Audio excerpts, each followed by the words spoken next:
Alors, bonjour Christophe L'Huissier, tu es le président du syndicat d'initiative et tu te proposes de nous expliquer l'exposition Un siècle à Courville. Oui, donc l'exposition Un siècle à Courville, c'est une exposition qu'on a voulu un petit peu plus longue sur la durée par rapport aux expositions habituelles. C'est un projet que j'avais depuis assez longtemps dans la tête et puis qui avait peine à se réaliser. Et puis cette année, les opportunités se sont présentées et puis on a voulu développer cette idée. Et puis ça va être le début d'une série d'expositions en fait. Donc la première exposition qui a débuté en juin, c'est Un siècle de vie quotidienne. Donc on a recensé auprès des Courvillois et autres des objets de leur vie quotidienne depuis 1900.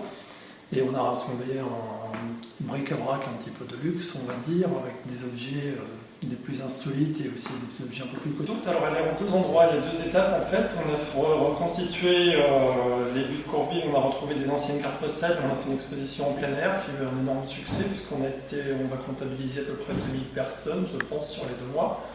Donc elle se situe à la salle de la Madeleine en centre-ville. Et puis il y a la deuxième partie ici que l'on voit en arrière-plan avec les objets de la vie quotidienne. Où là...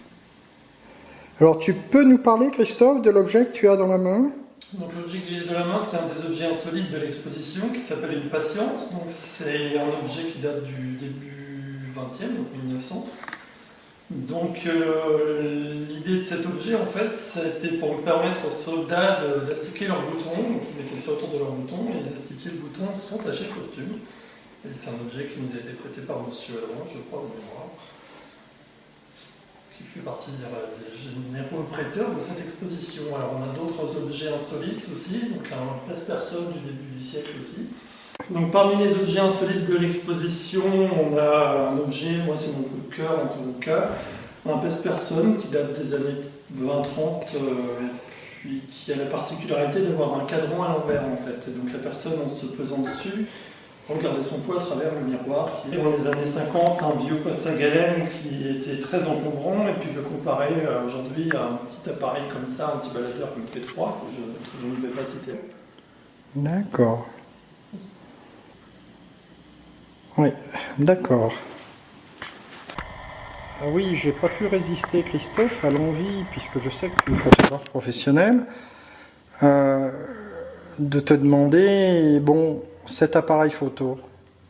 Alors oui, de l'exposition, on a la chance de voir une petite collection d'appareils photo, puisque en tant que professionnel, j'en avais quelques-uns au magasin. Et donc cette magnifique chambre photo qui date des années 1900, donc c'est l'ancêtre pareil de nos appareils petits compacts. Donc à l'époque, c'était quelque chose de très encombrant, mais de très efficace, avec des photos de qualité, et qui ont la particularité encore aujourd'hui d'être exploitables, puisqu'elles sont fixées sur des plaques en verre. Donc aussi, nous avons un objet qui est un petit peu l'intrus de cette exposition, c'est le Minitel, donc ça nous permet d'avoir une réflexion aussi sur le progrès depuis 100 ans. Alors Christophe, là, ce sont des objets de Courville, tu peux nous expliquer ? Le but, c'était aussi d'avoir un petit peu un devoir de mémoire par rapport à la ville. Donc on essaie de récupérer tout un tas d'objets qui ont un lien direct avec Courville. Donc des actes de liquidation, comme on voit ici, d'un ancien magasin qui était juste à côté du syndicat d'initiative, des bons, des cartes de visite pour des pharmacies, et puis un peu plus loin, des étiquettes de fromage, puisqu'on avait une laiterie qui fabriquait du fromage et du camembert à Courville. Donc on a aussi les disques de Gilbert Chénaud, des choses comme ça, un petit peu plus anecdotiques, et puis des briques, des anciennes briques de la briqueterie Chabot.